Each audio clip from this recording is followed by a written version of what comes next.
भगवान भोलेनाथ को हमारा सादर नमस्कार है।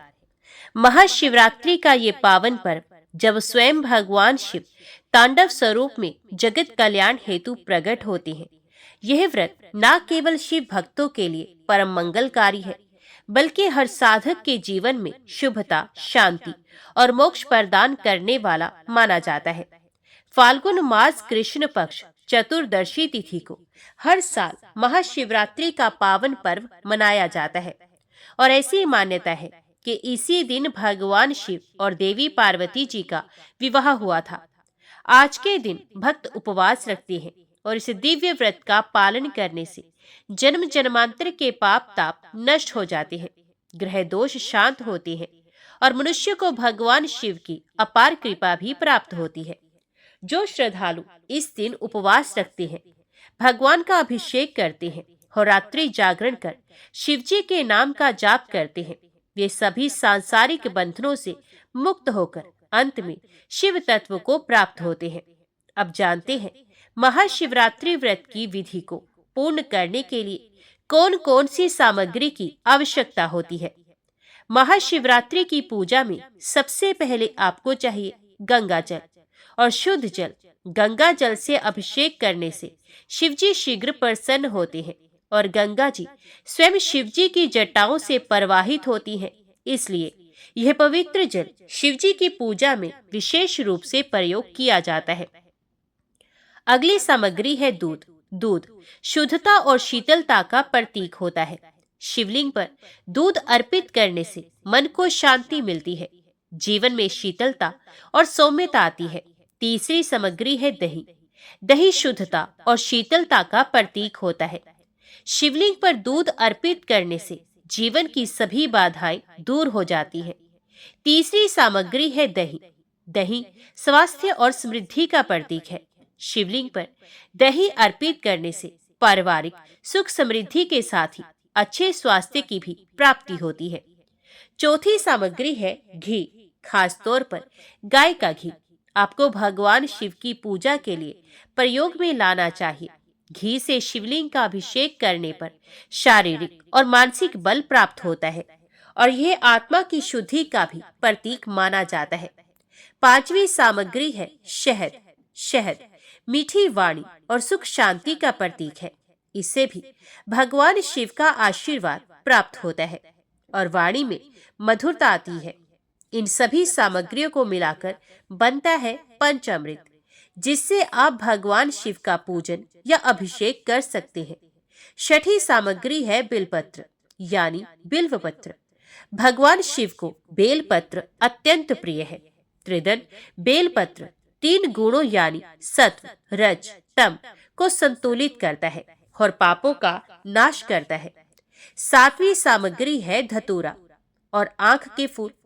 भगवान शिव को यह फूल अत्यंत प्रिय होते हैं, जिन्हें शिवलिंग पर या भगवान शिव पर अर्पित करने से भगवान शिव हमारे जीवन के सभी दोष और हर तरह की नेगेटिविटी को हर लेते हैं। 8वीं सामग्री है भांग। भांग शिवजी को अत्यंत प्रिय है और यह सांसारिक मोहमाया से दूर रहने का प्रतीक भी मानी जाती है। 9वीं सामग्री है सफेद चंदन। सफेद चंदन से शिवलिंग का श्रृंगार करने से या फिर त्रिपुंड बनाने से मन को शीतलता और आध्यात्मिक ऊर्जा मिलती है। जीवन में आ रही जो बाधाएं हैं, ये पहले ही दूर हो जाती हैं। 10वीं सामग्री है फल। फल और पंचामृत से शिवजी को भोग लगाकर आरोग्य और सुख समृद्धि की कामना की जाती है। 11वीं सामग्री है भस्म, जिसे विभूति कहते हैं। भस्म शिवजी का प्रमुख अलंकार है और यह सांसारिक मोह से मुक्ति और अंततः मोक्ष का प्रतीक माना जाता है। 12वीं सामग्री है धूप और दीपक। धूप और दीपक अर्पित करने से नेगेटिविटी दूर होती है, वातावरण शुद्ध होता है और आपको अच्छे और शुभ काम करने की शक्ति, सामर्थ्य प्राप्त होती है। 13वीं सामग्री है श्रीफल यानी कि नारियल। श्रीफल शुभता, समृद्धि और पूर्णता का प्रतीक होता है और भगवान शिव को श्रीफल अर्पित करने से मनोवांछित कामना की प्राप्ति होती है। अगली 14वीं सामग्री है रुद्राक्ष माला या रुद्राक्ष को भगवान शिव का ही स्वरूप माना जाता है और रुद्राक्ष की माला से जप करने से भगवान शिव की कृपा शीघ्र प्राप्त होती है। तो इन सभी पूजन सामग्रियों के साथ महाशिवरात्रि व्रत का पालन करने से भोलेनाथ की विशेष कृपा मिलती है। जीवन में सुख शांति और समृद्धि का तो वास होता ही है। ऐसे भक्तों पर सदैव भोलेनाथ का आशीर्वाद रहता है। इन सामग्रियों के अलावा भी आप भगवान शिव का पूजन अपने सामर्थ्य के अनुसार जो भी सामग्री आपको मिले उनसे कर सकते हैं। कुछ चीजें ऐसी होती हैं जिन्हें भगवान शिव के पूजन में नहीं लिया जाता, यानी कि कुछ ऐसी सामग्रियों को भगवान भोलेनाथ पर भूल से भी अर्पित नहीं करना चाहिए। उनमें से सबसे पहली सामग्री है टूटे हुए चावल। भगवान शिव की पूजा में भूल से भी टूटे हुए चावल या अक्षत नहीं चढ़ाने चाहिए। ऐसा कहा जाता है कि भगवान शिव को हल्दी भी नहीं चढ़ाई जाती। हालांकि आज के दिन भगवान शिव और माता पार्वती जी का विवाह हुआ था, तो इस उपलक्ष्य में आप शिवलिंग पर हल्दी भी अर्पित कर सकते हैं, क्योंकि कुछ विद्वान, कुछ पंडित जी मानते हैं कि भगवान शिव को हल्दी भी अर्पित की जाती है। तो आप अपनी श्रद्धा के अनुसार, अपनी निष्ठा के अनुसार हल्दी अर्पित कर सकते हैं। अगला है भगवान शिव को केतकी के पुष्प अर्पित नहीं किए जाते। इन सब के अलावा आपको एक बात का और ध्यान रखना होता है कि पंच अमृत हो, दूध हो, दही हो, आप इन्हें कभी भी तांबे के लोटे में भरकर भगवान शिव पर अर्पित ना करें, क्योंकि तांबे में अगर दूध, दही या फिर पंच अमृत रखा जाता है तो वह विषैला हो जाता है। इसलिए आप अन्य धातु के बर्तन में, जैसे कि पीतल या फिर हो सके तो फिर स्टील के लोटे में भी आप दूध, दही या पंच अमृत भगवान शिव पर अर्पित कर सकते हैं। भगवान शिव की पूजा के लिए आपको चाहिए साबुत चावल यानी अखंडित अक्षत। इसके अलावा गाय का कच्चा दूध, मौली या कलावा। भगवान शिव को अर्पित करने के लिए पीला गमछा या फिर पीला वस्त्र, सुगंधित इत्र, शमी, पत्ते।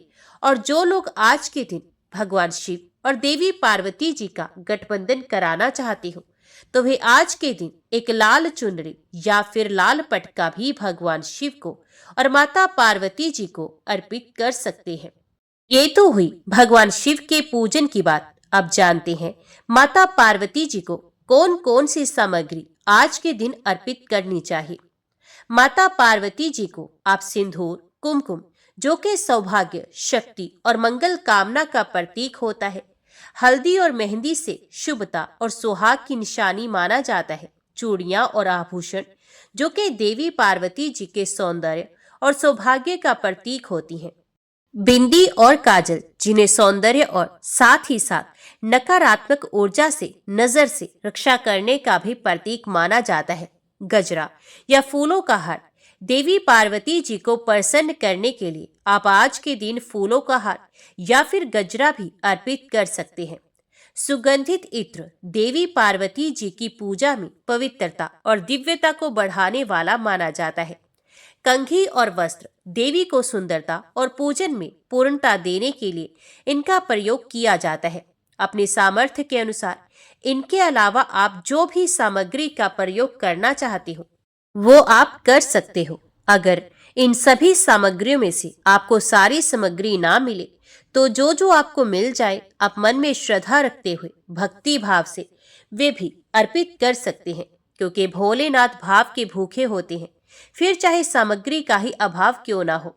इस प्रकार से आज के दिन भगवान शिव और माता पार्वती जी की पूजा इन सभी सामग्रियों के साथ करने से सभी प्रकार के ग्रह दोष, विवाह में आ रही बाधाएं, आर्थिक समस्याएं या फिर मानसिक तनाव भी समाप्त होते हैं। भक्त को भगवान शिव और माता पार्वती जी की विशेष कृपा प्राप्त होती है, जिससे जीवन में सुख, शांति और समृद्धि का वास होता है। तो ये थी आज की वीडियो। अगर आपको जानकारी पसंद आई हो तो वीडियो को लाइक करके हमारे चैनल पर इस विषय में संबंधित और भी वीडियो जरूर देखिएगा। और भगवान शिव को समर्पित महाशिवरात्रि व्रत की कथा भी इस दिन आप हमारे चैनल पर जरूर सुनेगा।